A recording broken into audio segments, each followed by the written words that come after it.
Chapter 4 Duel Indeed. Pirates crowded the outer skin of the Atlas, and of their own Syrian-designed ships. Some were standing, held by the magnetic field of their boots.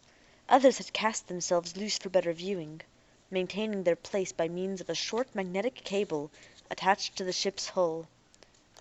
50 miles apart, 2 metal foil goalposts had been set.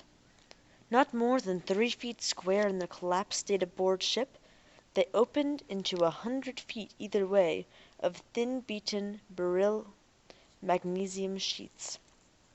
Undimmed and undamaged in the great emptiness of space, they were set spinning, and the flickering reflections of the sun on their gleaming surfaces sent beams that were visible for miles. "You know the rules." Anton's voice was loud in Lucky's ears, and presumably in Dingo's ears as well. Lucky could make out the other's space-suited shape as a sunlight speck half a mile away. The lifeboat that had brought them here was facing away now, back toward the pirate ship. "You know the rules," said Anton's voice. "The one who gets pushed back to his own goalpost is the loser. If another gets pushed back, the one whose push gun expires first is the loser. No time limit, no offside. You have 5 minutes to get set. The push gun can't be used till the word is given."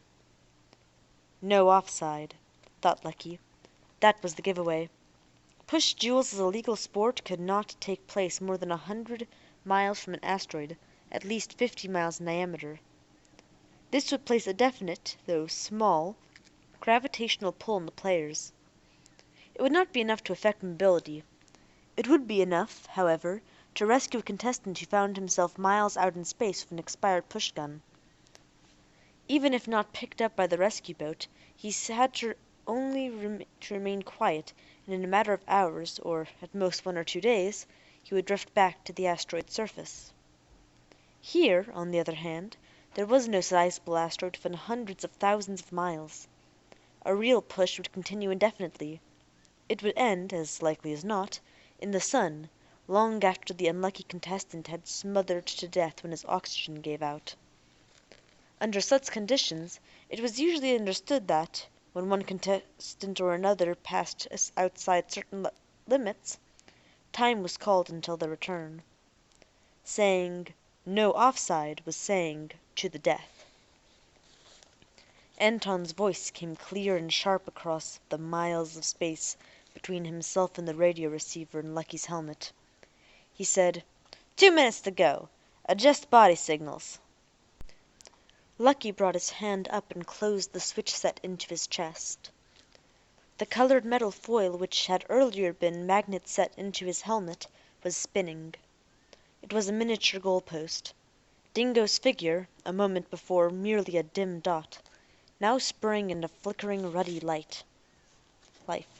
His own signal, Lucky knew, was a flashing green, and the goalposts were pure white. Even now a fraction of Lucky's mind was far away. He had tried to make one objection at the very beginning. He had said, "Look, this all suits me, understand, but while we're fooling around, a government patrol ship might—" Anton barked contemptuously. "Forget it. No patrol ship would have the guts to go this far into the rocks. We got 100 ships, Fincal, 1,000 rocks to hold us if we have to make a getaway. Get into your suit." 100 ships, 1,000 rocks? If true, the pirates had never yet shown their full hand. What was going on? "1 minute left," said Anton's voice through space.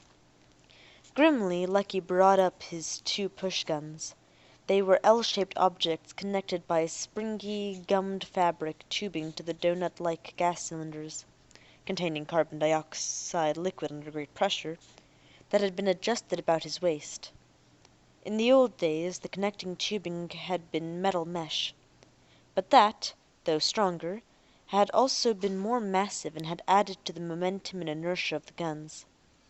In push duels, rapid aiming and firing was essential.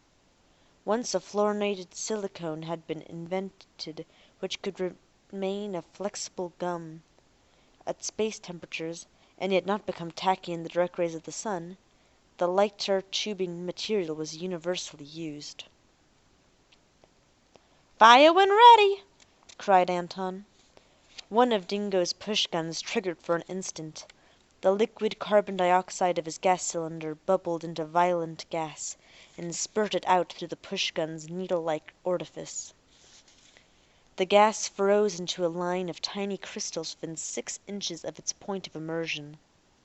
Even in the half-second allowed for release, a line of crystals, miles long, had been formed. As they pushed out one way, Dingo was pushed in the other. It was a spaceship in its rocket blast in miniature. 3 times the crystal line flashed and faded in the distance. It pointed into space directly away from Lucky, and each time Dingo gained speed toward Lucky. The actual state of affairs was deceptive. The only change visible to the eye was the slow brightening of Dingo's suit signal, but Lucky knew that the distance between them was closing with hurtling velocity. What Lucky did not know was the proper strategy to expect, the appropriate defense. He waited to let the other's offensive moves unfold. Dingo was large enough now to see as a humanoid shape with head and 4 limbs. He was passing to one side and made no move to adjust his aim. He seemed content to bear far to Lucky's left. Lucky still waited. The chorus of confused cries that rang in his helmet had died down. They came from the open transmitters of the audience. Though these were too far away to see the contestants, they could still follow the passage of the body signals and the flashes of the carbon dioxide streams. They were expecting something, Lucky thought. It came suddenly, a blast of carbon dioxide. Then another appeared to Dingo's right, and his line of flight veered toward the young councilman's position. Lucky brought his push-gun up, ready to flash downward and avoid close quarters. The safest strategy, he thought, was to do just that, and to move as slowly and as little as possible otherwise, in order to conserve carbon dioxide. But Dingo's flight did not continue toward Lucky. He fired straight ahead of himself, a long streak, and began to recede. Lucky watched him, and only too late the streak of light met his eyes. The line of carbon dioxide that Dingo had last fired traveled forward, yes, but he'd been moving leftward at the time, and so it did likewise. The 2 motions together moved it directly toward Lucky, and it struck his left shoulder bull's eye. To Lucky it felt like a sharp blow pounding him. The crystals were tiny, but they extended for miles, and they were traveling at miles per second. They all hid his suit in the space of what seemed a fraction of an eye's flicker. Lucky's suit trembled, and the roar of the audience was in his ear. "You got him, Dingo!" "What a blast!" "Straight toward the goal post! Look at him!" "It was beautiful, just beautiful!" "Look at that joker spin!" Underneath that there were murmurs that seemed, somehow, less exuberant. Lucky was spinning, or rather it seemed to his eyes that the heavens and all the stars in it were spinning. Across the faceplate of his helmet the stars were white streaks, as though they were sparkles of trillions of carbon dioxide crystals themselves. He could see nothing but the numerous blurs. For a moment it was as though the blow had knocked the power of thinking out of him.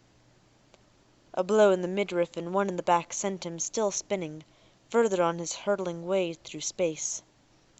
He had to do something, or Dingo would make a football out of him from one end of the solar system to the other. The first thing was to stop the spin and get his bearings. He was tumbling diagonally, left shoulder over right hip. He pointed the push-gun in the direction counter to that twist, and in lightning releases pumped out streams of carbon dioxide. The stars slowed until their turning was a stately march that left them sharply defined points. The sky became the familiar sky of space.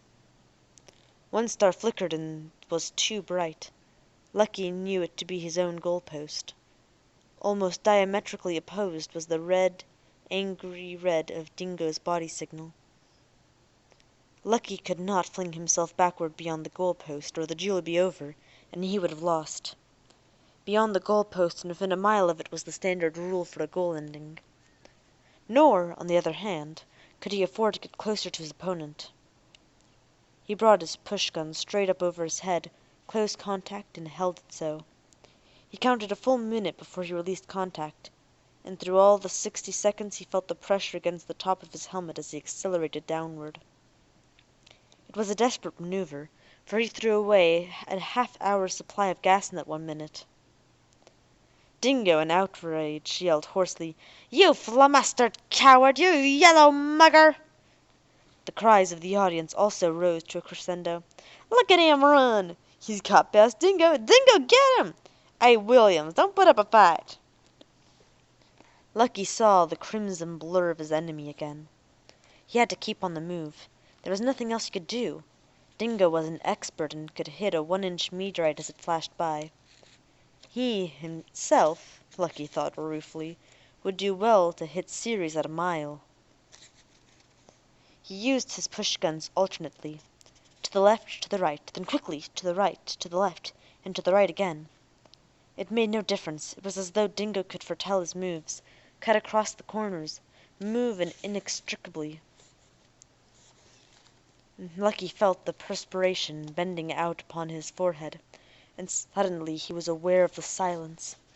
He could not remember the exact moment it had come, but it had come like the breaking of a thread. One moment there had been the yells and laughter of the pirates, and the next moment only the dead silence of space where sound could never be heard. Had he passed beyond the range of the ships? Impossible! Suit radios, even the simplest type, would carry thousands of miles in space. He pushed the sensitivity dial on his chest maximum. "Captain Anton!" But it was Dingo's rough voice that answered. "Don't yell, I hear you. Call time, there's something wrong with my radio." Dingo was close enough to be made out as a human figure again. A flashing line of crystals and he was closer. Lucky moved away, but the pirate followed on his heels. "Nothing wrong," said Dingo. "Just a gimmicked radio. I've been waiting. I could have knocked you out past go long ago, but I've been waiting for the radio to go. Just a little transitor gimmick before you put on your suit. You can still talk to me, though. It'll still carry a mile or two. Or at least you can talk to me for a little while." He relished the joke and barked his laugh. Lucky said, "I don't get it." Tingo's voice turned harshly cruel. "You caught me on the ship with my blaster in its holster. You trapped me there. You made me look like a fool. No one traps me, and I don't let anyone make a fool out of me in front of the captain and live long after that. I'm not goaling you for someone else to finish. I'm finishing you here, myself." Dingo was much closer. Lucky could almost make out the face behind the thick glass of the faceplate. Lucky abandoned attempts at bobbing and weaving. That would lead, he decided, to being consistently outmaneuvered. He considered straight flight, pushing outward at increasing velocity as long as his gas held out. But then afterward? And was he going to be content to die while running away? He would have to fight back. He aimed the pushgun at Dingo, and Dingo wasn't there when the line of crystals passed through the spot where a moment before he had been. He tried again and again, but Dingo was a flitting demon. And then Lucky felt the hard impact of the other's pushgun blast, and he was spinning again. Desperately he tried to come out of the spin, and before he could do so he felt the clinging force of a body's collision with his. Dingo held his suit in tight embrace. Helmet to helmet, faceplate to faceplate. Lucky was staring at the white scar splitting Dingo's upper lip. It spread tightly as Dingo smiled. "Hello, chum," he said. "Pleased to meet you." For a moment Dingo floated away, or seemed to as he loosened the grip of his arms. The pirate's thighs held firm about Lucky's knees, their ape-like strength immobilizing him. Lucky's own whipcord muscles wrenched this way and that uselessly. Dingo's partial retreat had only been designed to free his arms. One lifted high, push-gun held butt first.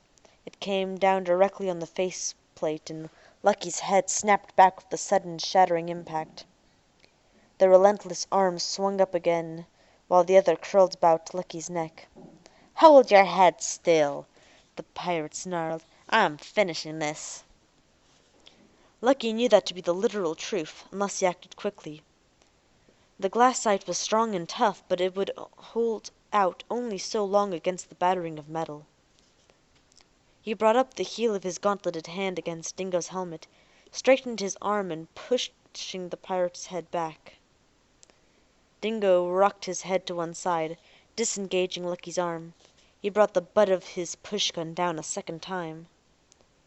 Lucky dropped both push-guns, let them dangle from their connecting tubes, and with a sure movement snapped at the connecting tubes of Dingo's guns. He threaded them between the fingers of his steel gloves. The muscles of his arm lumped and tightened painfully. His jaws clenched, and he felt the blood creep to his temples. Dingo, his mouth twisted in fierce, joyful anticipation, disregarded everything but the upturned face of his victim behind the transparent faceplate, contorted as he thought, with fear. Once more the butt came down. A small cracking star appeared where the metal had struck. Then something else gave, and the universe seemed to go mad. First one, and almost immediately afterward the other of the connecting tubes of Dingo's two push-guns parted, and an uncontrollable stream of carbon dioxide ravened out of each broken tube. The tubes whipped like insane snakes, and Lucky was slammed against his suit, first this way, then that, in a violent reaction to the mad and uncontrolled acceleration. Dingo yelled in jolted surprise, and his grip loosened. The two almost separated, but Lucky held on grimly to one of the pirate's ankles. The carbon dioxide stream slackened, and Lucky went up his opponent's leg hand over hand. They were apparently motionless now. The chance whippings of the stream had left them even without any perceptible spin. Dingo's gun tubes, now dead and flaccid, stretched out in their last position. All seemed still as death. But that wasn't delusion. Lucky knew they were traveling at miles per second in whatever direction that last stroke of gas had sent them. They were alone and lost in space. The two of them. Well, that's one way to win a fight, I guess. Just suiciding both of you. Alright then. I hope you all enjoyed. See you later this week. Bye!